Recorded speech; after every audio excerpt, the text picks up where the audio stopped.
Hello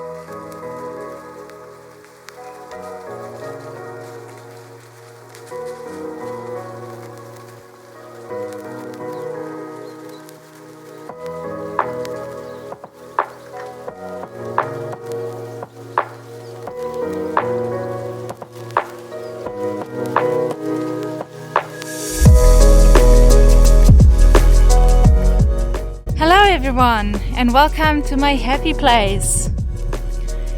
I only recently moved here and it took me ages to get to this point, but now that I'm finally here, even though with all of the stresses still involved of the move and everything that comes along with it, I'm just so happy to be here. There's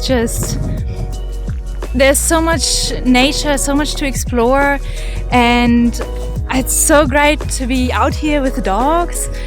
I really love it, even though there's still so many challenges. But what I actually wanted to talk about is stresses and coping mechanisms, because we have so many stresses in our lives, like could be the home environment, could be work, health, relationships, finances, kids, or in my case, dogs. The list is endless. And let's just face it, most of us develop coping mechanisms.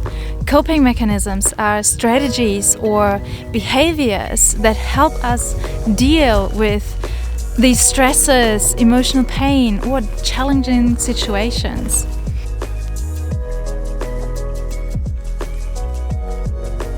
So there's healthy and unhealthy coping mechanisms depending on how they affect a person's well-being or their ability to function. We develop them either consciously or unconsciously as a natural response to stress and challenges. Healthy coping mechanisms could be something like journaling or mindfulness, meditation, maybe yoga, or just talking to someone about what's really going on.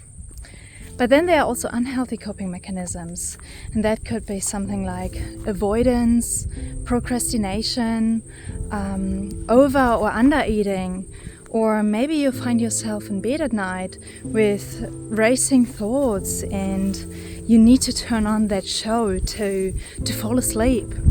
Or maybe for others it's that drink at night after work, or the cigarette in between. For me, it was for a very long time work and exercise.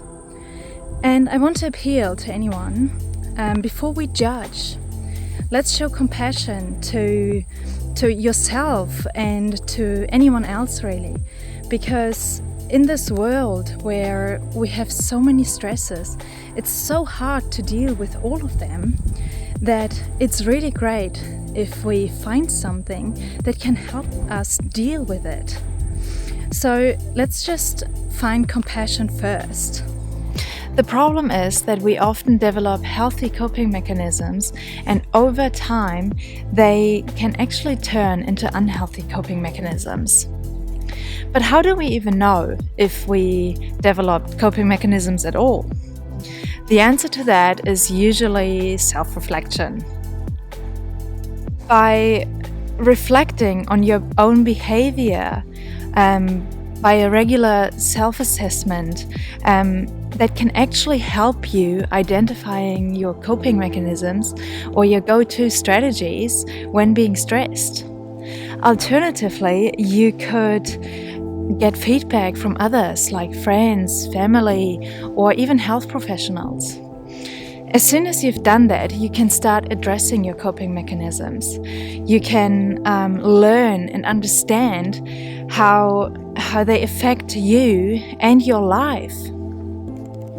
Are they healthy? Are they unhealthy?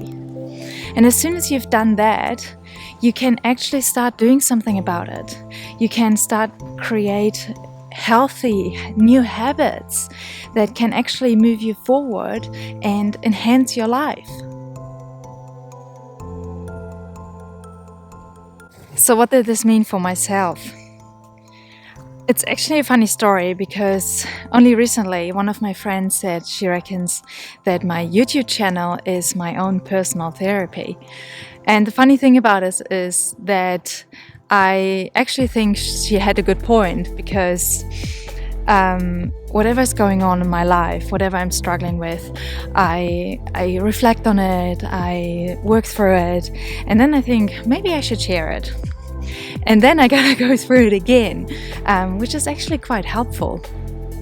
But self-reflection has helped me to identify that I not only used work and exercise as coping strategies, but also avoidance and procrastination. Oh my God, I loved avoiding challenging situations and confrontation, but by developing new habits and changing my lifestyle, I also developed new skills, more confidence, and resilience. And I'm not gonna lie, it was hard, and it is still hard. But suddenly I feel like I'm moving towards my goals and dreams, and suddenly I feel like I'm not stuck anymore. I'm hoping that you feel empowered to reflect on your own behaviors if you don't already know them, and then start addressing any maladaptive coping strategies and the underlying stressors. So here are a couple of questions for you that I would like you to reflect on during the next week or so.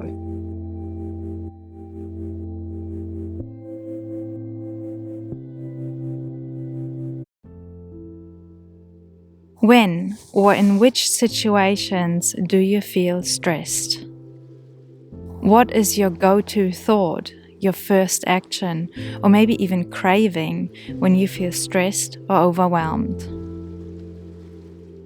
Can you think of a past situation or challenge where you first started using a specific maladaptive coping mechanism? If yes, what was the situation and how did it make you feel? In what way did it help you? Have you noticed consequences of your coping strategies on your body, your personal and professional life? If yes, what have you noticed? When you feel stressed, overwhelmed, or anxious, what do you actually need in these moments? I strongly encourage you to stop, breathe, and listen in moments of stress, anxiety, or overwhelm. Remember, we don't want to judge. Show compassion to yourself and others. With that all being said, I hope it helped. Keep your head up and see you next time.